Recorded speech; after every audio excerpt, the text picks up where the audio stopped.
ओम श्री गुरु चरण कमलेभ्यो नमः। मातृपितृचरण कमलेभ्यो नमः।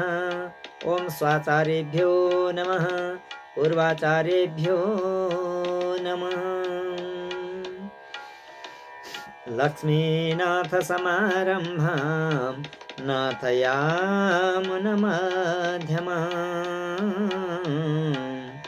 अस्मदाचार्यपर्यन्तां वन्दे गुरुपरम्परा। श्रीवानशैलैतिराजपदाब्जभृङ्गं श्रीपङ्कजाक्षमुनिपादकृपैकपात्रं गोविन्ददेशिककृपालसदात्मबोधं श्री श्रीनिवासगुरुवर्यमहं प्रपद्ये। श्रीमते रामानुजाय नमः। ओम अस्मद्गुरुभ्यो नमः। ब्रह्माण्डं दारुदण्डं दरपिटदरडं दर्पदण्डामृदण्डं डिम्भिरिडिम्भिरिडिम्भिरिडहमसिडहसा डम्बरो डम्बुराढ्या तुल्यं तुल्यं वितुल्यं कमकमकुकुमं लेपिताङ्ग्रीं शुभाङ्गम् एतदेवे पुण्यतीर्थे प्रघटघटरवो पातु नो नारसिंह। तुल्यं तुल्यं वितुल्यं कमकमकुकुमं लेपिताङ्गं शुभङ्गम् एतदेवे पुण्यतीर्थे प्रघटघटरवो पातु नो नारसिंह। ओम श्री परमात्मने नमः। श्रूयतां देवदेवेश नारायण जगत्पते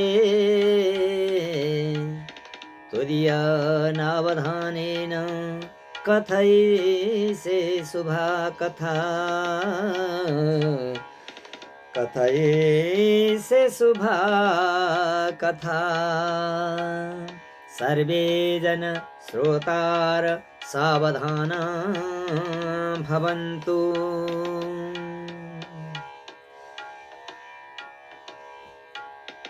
सम्पूर्ण सुन्नी श्रोता जनहरूले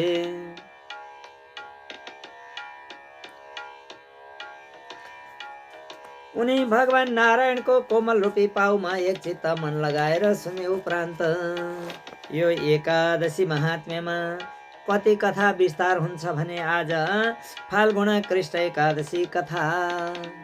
कति कथा विस्तार हुन्छ भने सुन्नुहोस् हे सौनक भनेर सौनक आदि गरिएका 88,000 ऋषिमुनिहरूलाई सुत पौराणिकले नैमिषारण्यका क्षेत्रमा बताउनु भएको यो महत्त्वपूर्ण अति जिन्दगीलाई अति उपयोगी हुने अत्यन्त महत्त्वपूर्ण व्रत सत्ययुगीन व्रत।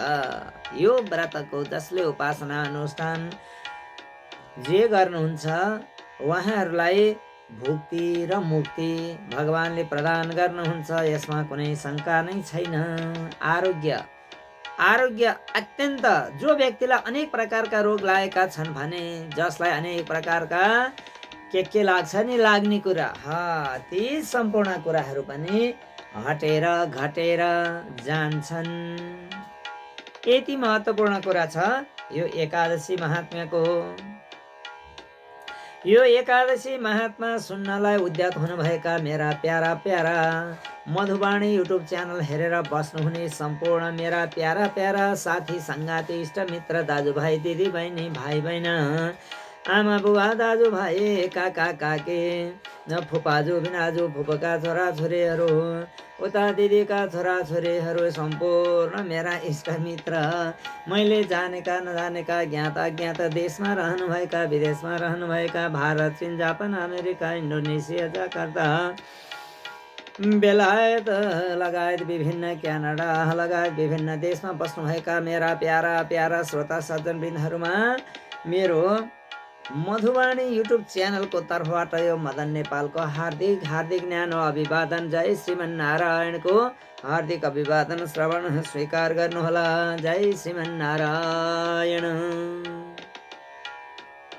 आदरणीय श्रोताहरू हामीले विभिन्न एकादशीका महात्म्यहरू श्रवण गराउँदै आउने क्रममा आज फाल्गुन कृष्ण एकादशी कथा यहाँहरूले श्रवण गर्नुहुनेछ। यो हजुरहरूलाई यो वाचन यानि यहाँको कथा असाध्यै राम्रो लाग्यो भने यहाँहरूले के गर्ने, यहाँहरूले सब्सक्राइब गर्नुहोला। सब्सक्राइब गरेकाले फेरि गर्नु पर्दैन, फेरि ध्यान दिएर कथा श्रवण गर्नुहोला। आफूलाई राम्रो लाग्यो भने कोही आफ्ना साथी इष्टमित्र सङ्गातीहरूलाई पनि ल है यो मधुवाणी युट्युब च्यानलको कथा साह्रै मन परेको छ, यो कथा तपाईँहरूले पनि श्रवण गर्नुहोला है भनेर लेखेर पठाइदिनु होला। मोबाइलबाट खर्च लाग्दैन। यहाँहरूले जति नेट वाइफाईलाई पैसा तिर्नुहुन्छ त्यही भित्र यो काम सम्पूर्ण काम हुन्छ। ल हेर्नु त, एउटा अध्यात्म पनि धर्म पनि बचेर रह्यो, अर्को यी कुराहरू पनि साथीहरूले नि देख्न पाए। यसमा ठुलो राज छ।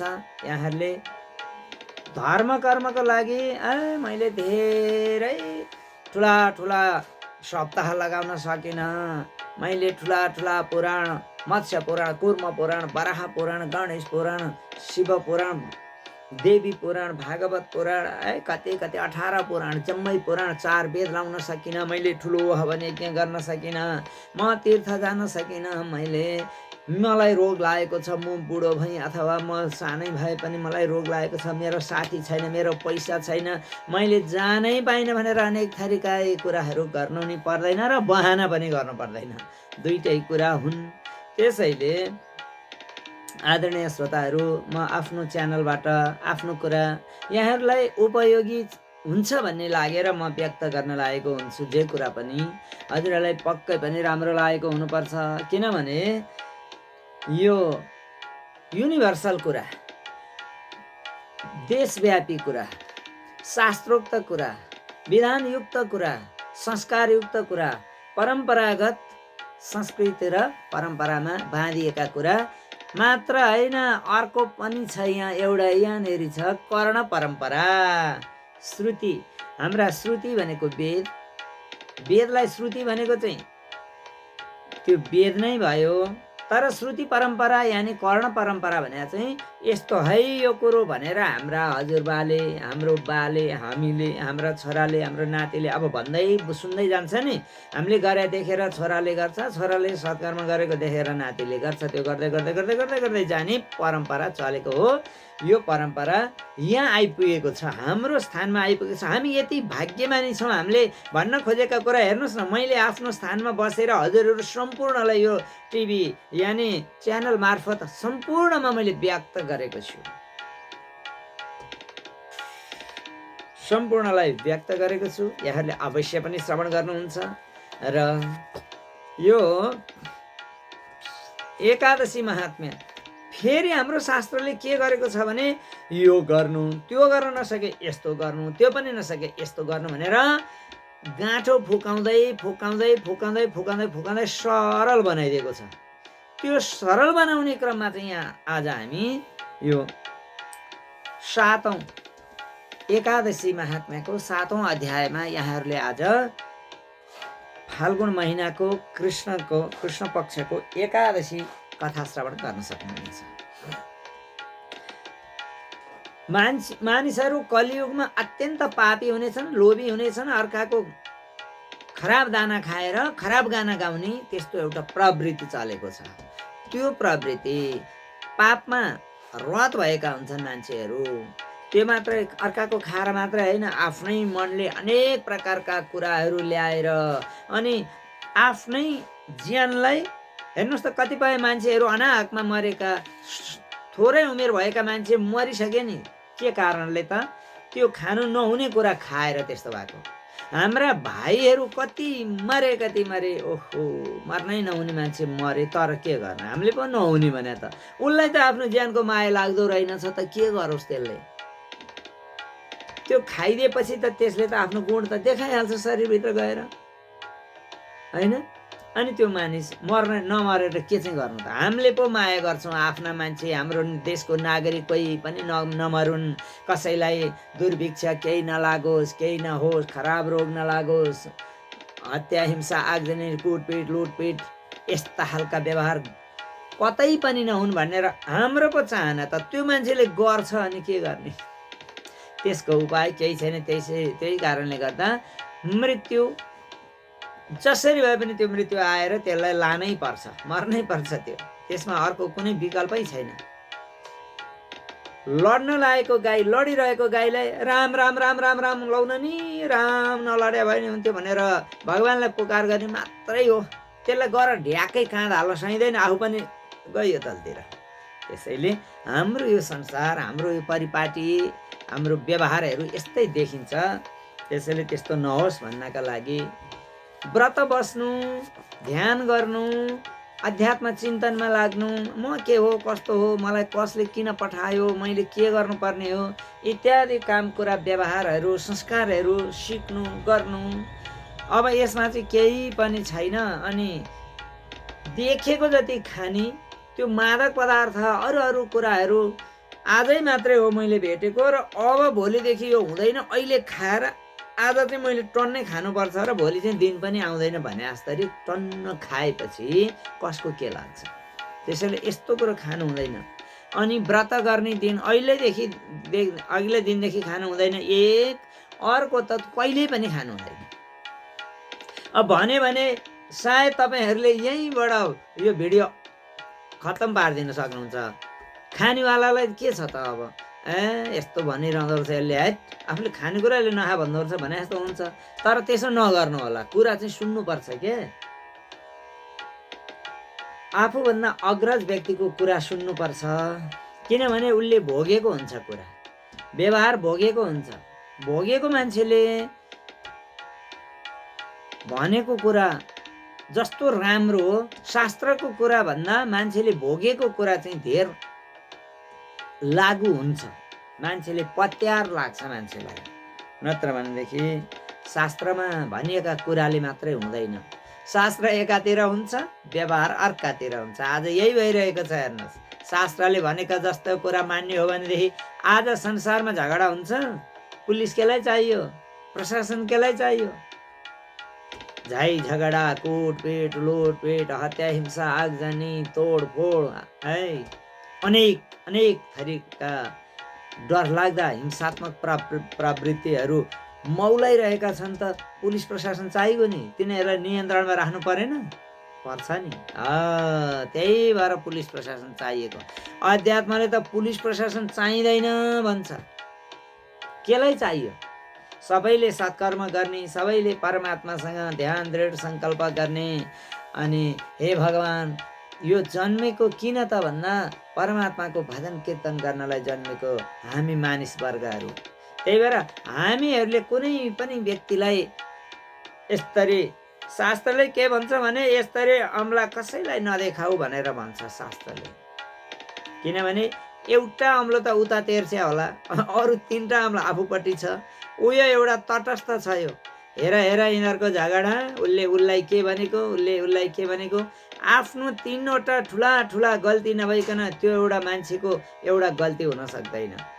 यो मान्छे चाहिँ दङ्ग परेको छ क्या, यो बुढी मान्छे चाहिँ, है तेरि म त यिनीहरूको कुरा सुन्न सक्दिनँ भनेर ऊ तलतिर मुख फर्काएर बसेको छ। यसो गर्दा यो तलतिर हुन्छ, यो तीनटा आफूपट्टि हुन्छ, यो उतापट्टि हुन्छ। त्यसैले कसैलाई दागा धर्नु हुँदैन, कसैलाई तँ यस्तो भनेर भन्नु पनि हुँदैन। अब यहाँ फाल्गुन कृष्ण एकादशीको कथा श्रवण गर्नु होला।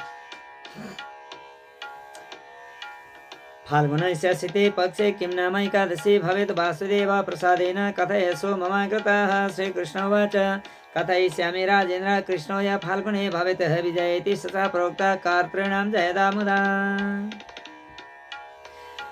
तस्याश्च व्रतमाहात्म्यं सर्वपापहरं परं नारदः परिपप्रच्छ ब्राह्मणां कमलासनं। फाल्गुनस्य शीते पक्षे विजया नाम या तिथिः तस्या व्रतं सुरश्रेष्ठ कथयिष्यो प्रसादतः। भ्रमज्जटायुसमः तत्र ददर्श विगतायुसमः कबन्धो निहतः पश्चाद् भ्रमतोरण्यमध्यतः।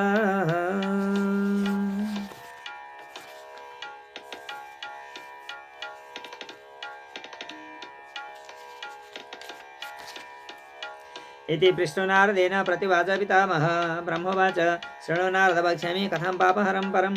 अब कथा यसरी प्रारम्भ हुन्छ। श्री हरै नमः, श्री परमात्मने नमः, श्रीमते रामानुजाय नमः। युधिष्ठिर भन्नुहुन्छ फाल्गुन कृष्ण एकादशीको कथा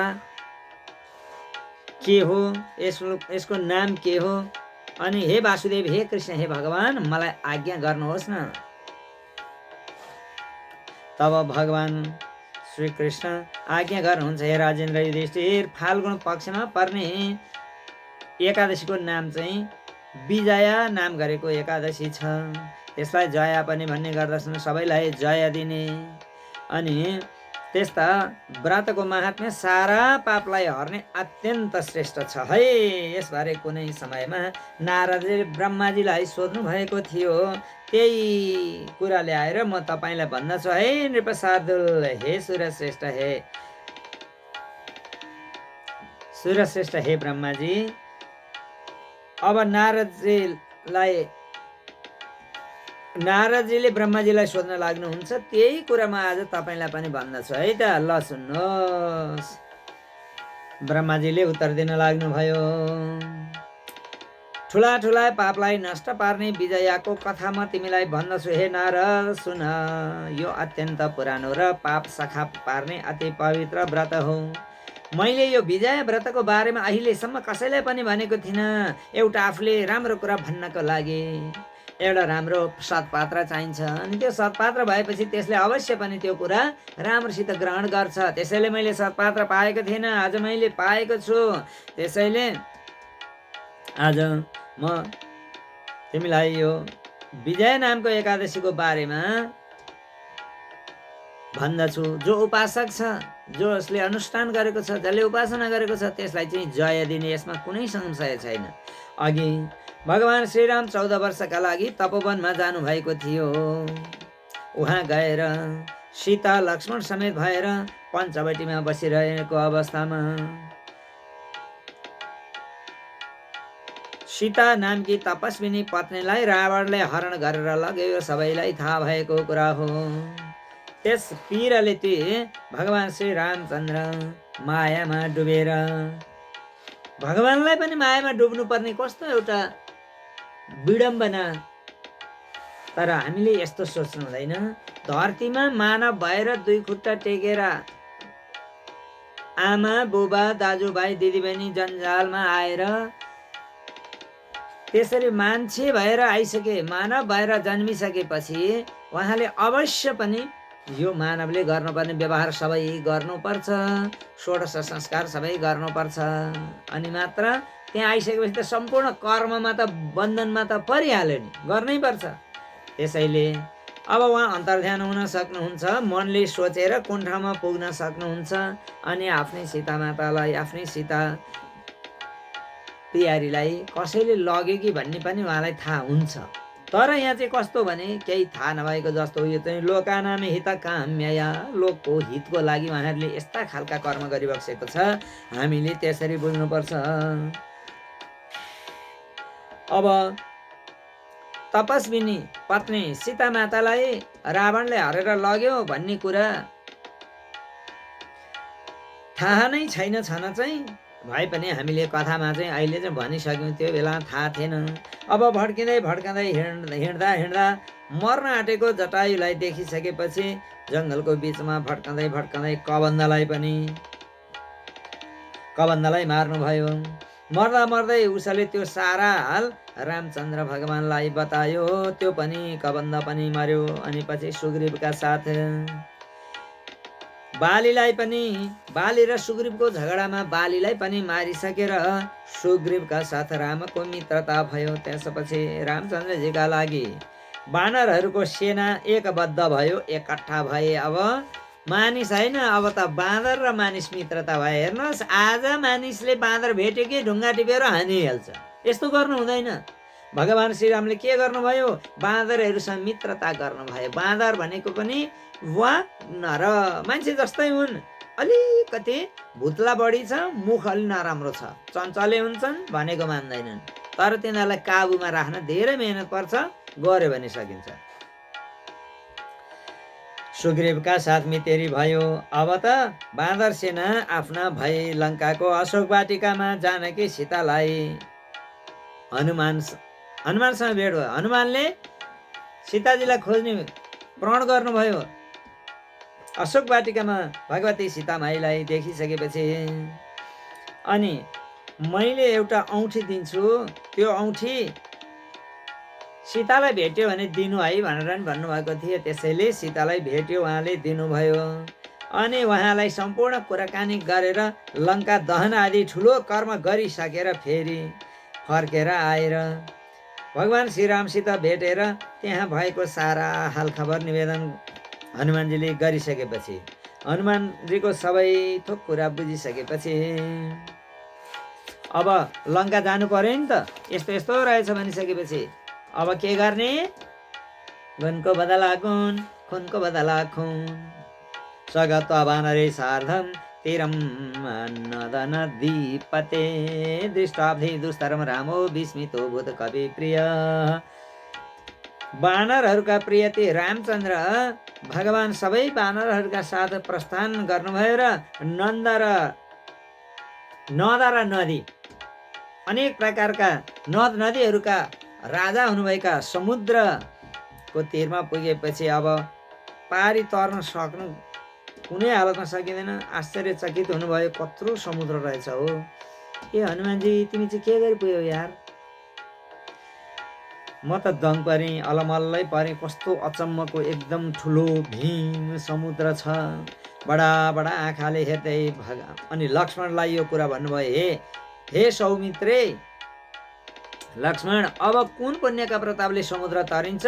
आफ्ना अगाध पानीले, यस्तो ठुलो पानीले भरिएको गहिरो न गहिरो अति ग्राह र माछाले व्याप्त भएको यो समुद्र छ।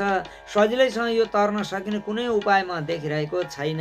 लक्ष्मण भन्नुहुन्छ, हे महाराज, आदिदेव त्वमेवासि पुराण पुरुषोत्तम बकदाल्भ्यो मुनि शास्त्र वर्तते द्वीपमध्यतः। हजुर पुराण पुरुषोत्तम हुनुहुन्छ। यहाँ कुनै टापुको बिचमा बकदाल्भे नाम गरेका ऋषि मुनि यहाँ रहनुहुन्छ तपस्या गरेर।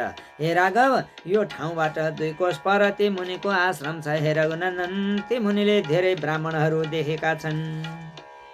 धेरै ब्रह्माजीहरूलाई उहाँले देखिसक्नु भएको त्यस्ता बकदाल्भे ऋषि हुनुहुन्छ। तम पृच्छ गया गत्वा राजेन्द्र पुराणम ऋषिपुङ्गवम यदि वाक्यम तथा श्रोता लक्ष्मण स्यात् शोभनम। त्यस्तो हे राजेन्द्र, त्यहाँ गएर अति वृद्ध ऋषिहरूमा अग्रगण्य ती बकदाल्भे ऋषिलाई सोधिबक्स्योस्। तब लक्ष्मणको यो कुरा सुनेर ती ठुला मुनि बकदाल्भेलाई हेर्न अर्थात् भेट्न राम वहीँ जानुभयो र अर्का विष्णु जस्ता मुनिलाई रामले उहाँलाई साष्टाङ्ग दण्डवत गर्नुभयो। अनि मुनिले भगवान श्री रामलाई पुराण पुरुषोत्तम जानेर त्यहाँ ती ऋषिहरूले भन्न लाग्नुभयो, हे राम, तपाईँ कताबाट आउनुभयो? तब राम भन्नुहुन्छ, अहो विप्र, तपाईको कृपाले राक्षस सहितको लङ्का जित्नलाई सैन्य सहित भएर यहाँ समुद्रको तटमा आएको छु। हजुरको अनुकूलताले मैले जसरी समुद्र तर्न सकिन्छ, हे मुनि, त्यसको उपाय बताउनुहोस्। हे संयमी ऋषि, मलाई हजुरले दया गर्नुहोस्। मुनि भन्नुहुन्छ, हे राम, व्रतहरूमा अति उत्तम व्रत म हजुरलाई कहन्छु, जुन व्रत गर्नाले चाँडै नै हजुरको विजय हुनेछ अनि राक्षस सहितको लङ्कालाई जितेर कहिल्यै नमेटिने ठुलो कीर्ति प्राप्त गर्नुहुनेछ। एकाग्र मनको भएर त्यो व्रत गर्नुपर्छ। फाल्गुनको कृष्ण पक्षमा विजय नामको एकादशी हुन्छ। त्यो एकादशीको हे राम व्रत गर्नुभयो भने हजुरको विजय हुनेछ। अवश्य नै संशय रहित भएर सारा वानर सहित समुद्र पर्ने तर्न हुनेछ। हे राम, फल दिने अत्यन्त विजय गराउने यस व्रतको विधि पनि कस्तो छ भने दशमीको दिन आइसकेपछि अर्थात् दशमीमा सुनको अथवा चाँदीको, तामाको, माटोको भए पनि एउटा घडा तयार पार्नु। त्यसपछि त्यस घडालाई पञ्चपल्लवले सजाएर जल भरेर चन्दनले सिँगारिएको त्यो कुम्भ थाप्नु। त्यसको माथि चामल भरिएको 4 कुनेमा प्रभु नारायण भगवानको स्वर्ण प्रतिमा राख्नु। अनि एकादशीको दिन प्रातः भएपछि प्रातः स्नान गर्नु र चन्दन अक्षत फुल माला पञ्चपल्लवले सिँगारिएको अनि निश्चल ठाउँमा राखिएको त्यो कुम्भमा विशेष गरेर अनार नरिवलले पूजा गर्नु। त्यो कुम्भका कलशको तल सप्तधान्य राख्नु, माथि जौ भरेर राख्नु। हेराम त्यो एकादशीको दिनमा अघि कुम्भका माथि स्थापित नारायण रूप स्वर्ण प्रतिमालाई चन्दन फुल धूप तथा दीप अनेक प्रकारका नैवेद्यहरूले पनि भक्तिपूर्वक पूजा गरेर दिन बिताउनु। अनि बुद्धिमान जनले हजुरले त्यसै कलशका सामु रहेर रात्रिमा पनि फेरि जागरण गर्नु। भोलिपल्ट द्वादशीको दिन लागेपछि सूर्यको उदय भएपछि त्यस कुम्भलाई कलशलाई कुनै जलाशयमा अथवा नदीमा लगेर अथवा पोखरीमै जहाँ भए पनि स्थापना गरेर विधिपूर्वक त्यहाँ गएर पनि पूजा गर्नु।